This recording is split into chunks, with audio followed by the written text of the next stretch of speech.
all my summers as a kid had one thing in common, which were a few weeks that we would spend at my grandmother's house in the Alps, not too far from Chamonix and the Mont Blanc.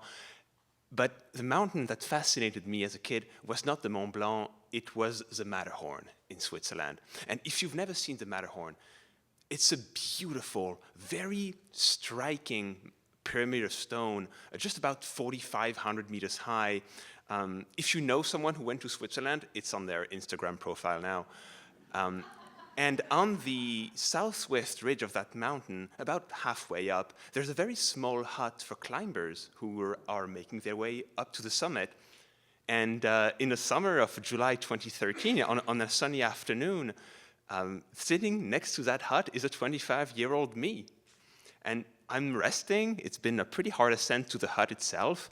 I'm taking in the sights, I'm looking at the valleys way down below, I'm looking at some climbers making their way up to us, and I'm mostly looking up at the summit, 800 meters above, where we have to go the next day, and I'm thinking to myself, well, fuck, I don't know what I'm doing here. 4 weeks before, I had no idea I would end up here. It hadn't been the plan. There hadn't been any plan at all, in fact. I had just taken off work for the month, France. I was confident and carefree, like, only a 25-year-old who just bought his first crappy secondhand car can be. And I was just going to spend these few weeks in the Alps. No definite plan, just one thing I knew for sure, which was I would go and visit my grandmother. It is tradition. But also, she loves the company, and I love going there. It reminds me of my childhood. It's just so nice. Also, my grandmother holds grudges. So if she found out that I was in the region and did not visit, yeah, that's how you get written out of a will. So I had actually taken up mountain climbing just a few years before, and I wasn't great at it. I can admit that. I did okay. I liked the hikes, I liked the climbs, I just really liked being in the mountains. Maybe it did remind me of my childhood too. In fact, it had been my grandmother who had first tried to get me into rock climbing when I was very young. It had not gone well at all. To this day, and she is 96 years old, she will still make fun of how I cried, how I bawled. I refused to take more than a few steps off the ground, and I had to basically be rescued from choking on my own snot. It did not go well. But now, 25 years old, hiking, being in the mountains, climbing, that was most of my weekends, and that's how I had decided to just go for it and spend an entire summer in the Alps. Evening has come to the hut, the little hut on the Matterhorn, and the weather's getting worse. Clouds have come in with the evening.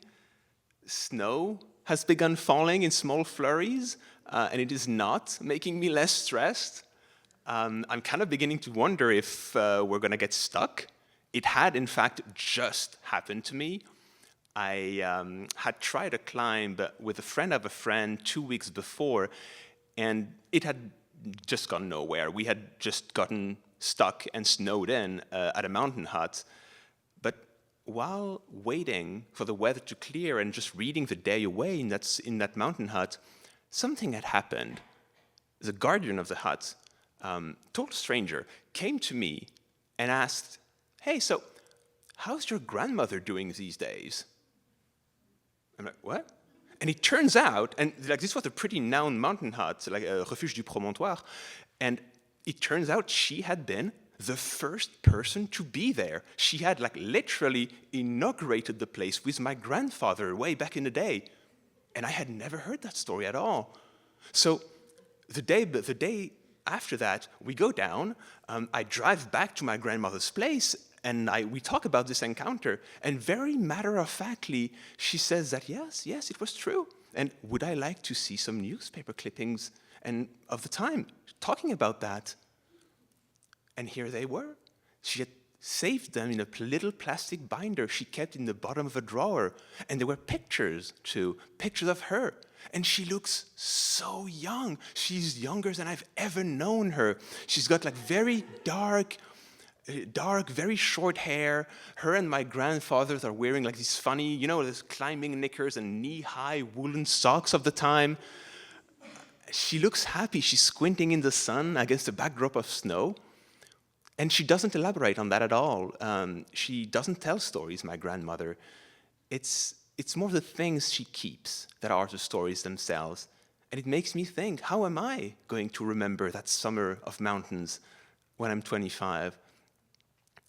And maybe driven by this newfound need to make memories, maybe feeling that I'm probably fated to do this. Clearly it runs in my family. When I find a Facebook post that invites climbers to just join this campsite in the Italian Alps to just find partners and do whatever, I drive there. I just drive. And I feel bold. I mingle. Very unusual for me. I find climbing partners, and we just go to do a not too hard 4,000er in the region, and it feels amazing. I surprise myself. I do pretty well. And in fact, on the way down, while we're just like grabbing some refreshments, one of my two partners turns to me and says, "Listen, you did pretty well up there. I'm thinking of climbing the southeast route up the Mont Blanc in 2 days. Do you want to come?" And that sounds like super awesome. I try to play it cool, yeah, sure, why not? So he goes and calls the mountain hut to save us a spot.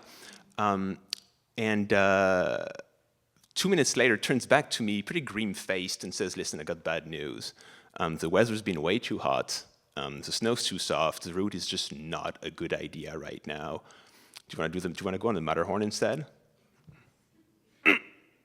I said yes almost immediately. I didn't stop to think.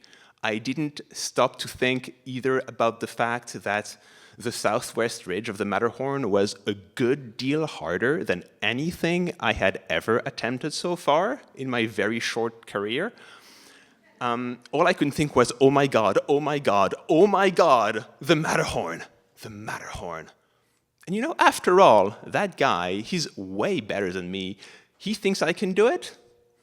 I probably can't do it, right? Right? In that little hut on the Matterhorn that night, I don't sleep very well. It's not just because there's a guy who's snoring like a chainsaw, but I'm scared. I'm freaking out. I can't really say it. I can't back down at this point anymore. I'm spiraling more than a little bit. But eventually, morning comes.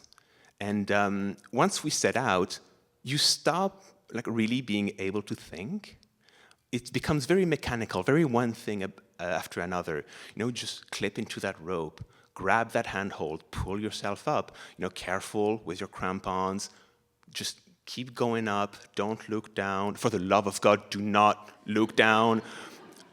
And the weather clears. The sun rises. And after about 6 hours, we make it. We are at the top of the Matterhorn.